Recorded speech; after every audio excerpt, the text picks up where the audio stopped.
আমি আর সাদা বলছি যে আমার কাছে তো বর্ধমানের ভিউগুলাই সেরা লাগছে।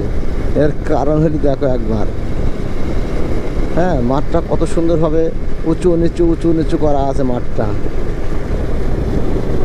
মনে যেন পাহাড়ের খাঁজা খাঁজা মাঠ। যাই হোক, খুবই ভালো লাগলো আমার কাছে আজকে বর্ধমানের এই এলাকাটা। কারণ কিছুটা ঝাড়খণ্ড, কিছুটা তোমার মুর্শিদাবাদের মতো লাগছে আমার কাছে মনে হয়েছে। কারণ মুর্শিদাবাদের কিছু এলাকার মাঠ ঠিক এরকম তাল গাছ, এরকম নিচ, এরকম উঁচু, এই সেম কোয়ালিটি করা আছে। একটা জিনিস, বেলা অনেক নরম হয়ে গেল কিন্তু এখন আমার কপাল ঘামা বন্ধ হলো না। এর কারণ আমার শরীরের ভিতরে এখনও ঘামছে, কারণ যতই গাড়ি চালাচ্ছে শরীর কিন্তু ততই ঘামছে। হ্যাঁ, মনে হয়েছে এখনও আমার শরীর ঘামা বন্ধ হয়নি। তাইলে বোঝো কী অবস্থা প্রিয় বন্ধুরা।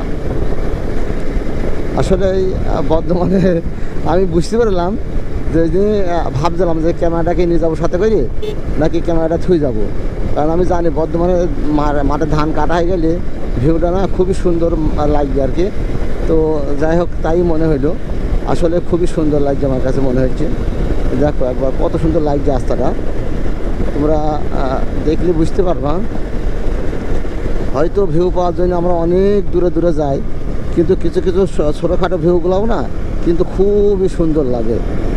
তো মাঝে মধ্যে দেখো মাঠের এলাকাটা দেখো, এই পাশে ও পাশে দুপাশে শুধুই মাঠ আর মাঠ।